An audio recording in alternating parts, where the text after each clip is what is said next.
Good morning, everybody. This is Christopher Thunder from Rider of the Storm and the world's dirtiest workshop. I'm here to talk to you about the Honda RSX 150cc motorbike. Now, this is one of the smaller cc motorbikes in the Honda lineup. This is a Malaysia model, and let's be honest, it's not a great bike. It will get you from A to B. It really will. It'll, support two riders. You can carry your luggage with an optional luggage rack. This one seems to be an aftermarket model. This can climb hills that would stall out a typical vehicle, a car. So you can climb hills with this thing. I'm about 200 pounds or about 100 kilos. Yeah, I could climb hills with this thing. Now, this is a 6-speed, and that's probably why I could climb hills with this thing. It's because of the gearing. So it is a very successful bike for the mountains of Malaysia. It will get you there. It will. Now, a little something about Honda. Honda is very reliable. Honda is a good brand. It is the kind of motorcycle everybody wants to have. But they're not perfect. Now, for starters, if you look at the motorcycle profile, the thing you see sticking out is the turn signals. Well, if you parallel park, one of the first things that somebody's going to do is walk past your bike and snap off your turn signal. Now, I don't think that that's what happened here. I think what happened was somebody crashed the bike. Now, this is a rental, and from the handlebars being a little funky to that being loose and rattling all the time and that being broken, yeah, I'm pretty sure somebody dumped it. And they didn't tell me that anybody had crashed it until I had rented it and said something, which wasn't very cool of you. Go Sabah. Get with the program. Check your bikes before you give them out. The brakes are, well, there's ABS on the brakes. Just because it says ABS does not mean that you're going to have shorter braking distances. Your braking distances are a toss-up. Depends on your tires, your weight, whether or not it's raining or not, and whether or not the ABS system is working correctly. One of the big downfalls of Honda with these smaller models is when you replace the tire, the first thing you do is you knock out the ABS system. And when you do that, I don't know if I can show you that, the ABS indicator never quite goes out. So you're going to see that thing on while you're riding the bike. And I've been able to stop pretty successfully on these mountain roads. But I'm a very skilled, advanced rider. So not just advanced, but very skilled advanced. This bike's in pretty good shape. The more off-road oriented tire is very good. The street tire sucks.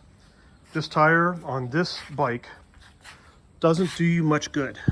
No, it does not. Let's see if I can get a make or a model on the tire. But if you recognize the tread, you can get a feel for the kind of tire that you don't want to have. Now, I'm just going to zoom in on the label here, and you can get a feel for what that is and its size. So it's up to you to read it.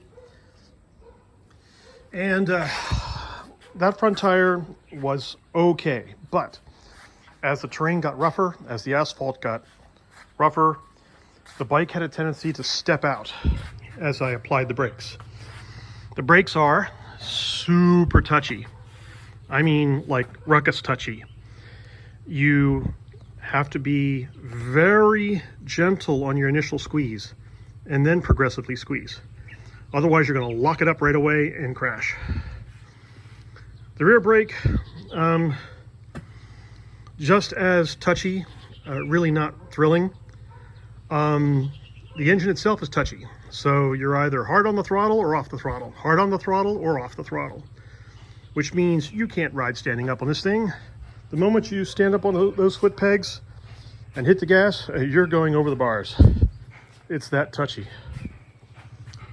Now there's a gentleman over there. He's probably running his bike right now. I believe that's a 250cc RSX over there. Okay, there's a black one and there's a blue one. So anyway, he's got a bluer one with a bigger displacement. So there are options. But this, as good as Honda is, isn't thrilling in terms of some of the mechanicals. Yeah, you know, it's a pretty solid machine. It is, it's pretty solid. These foot pegs are off of my NC700X, and they're really strong. And it uses basically the same kind of mount for the foot pegs, but the mount is different. There's no two ways about that. The NC700 is a very different machine. The bars are light and not the smoothest operation, I'll give it that. The mirrors are not really very functional. They're kind of small, but they do hold their position. They stick out far enough that they'll be the first thing to hit when you're lane splitting in traffic. Yeah, you will hit cars with those mirrors. So be very cautious when lane splitting. Yeah, we do that here in Malaysia. In Texas, that'll get you killed, but here you can lane split. Now this seat is one of the hardest things, you know, I've seen to open. You know, it's not just me. I've had other people try to open it, and it's not easy to open. The first thing you have to do is you have to take this and flip it from here to here. Then you make sure that the key is in the right position. There's multiple positions, and I'll try to show you the user manual, but you want to make sure it's in the right place. And then what you'll do is you'll press down on that seat lock button, and at the same time wiggle this, and it will pop, and you'll be able to get at the gas filler. If you can't get that seat open, you're not filling up. So you better keep that in good condition. Make sure that cable is lubricated. Mine is not serviced because it is a rental bike, and that can make getting the fuel in there quite difficult. So these are the things to watch out for. Your seat opening mechanism. Make sure that you do not lock the bars, because the ignition key lock is just like a ruckus. If you turn it the wrong way and turn the bars to lock the bars, you won't be able to get the bike open. You won't be able to start the bike. You won't be able to do anything. You have just locked yourself out of the bike. That is a known defect. Honda might not say that it's a defect, but it's a known defect. People are well aware that they've locked themselves out of the bike, and they've had to pick the lock sometimes to get everything working again, which is just a pain in the ass. I mean, really, seriously, Honda, come on, you know. Well, all that being said, it is a pretty decent machine. It really is. Just remember, it's low CC, it's 6 speeds, it can climb, and it'll get you from A to B. But the suspension is crap. I mean, complete crap.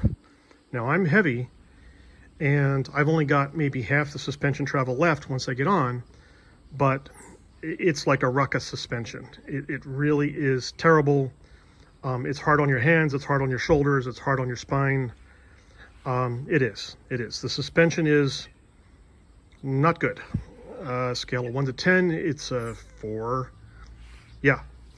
So engine, you know, scale of 1 to 10, I'd give it an 8. Shifting, a 3.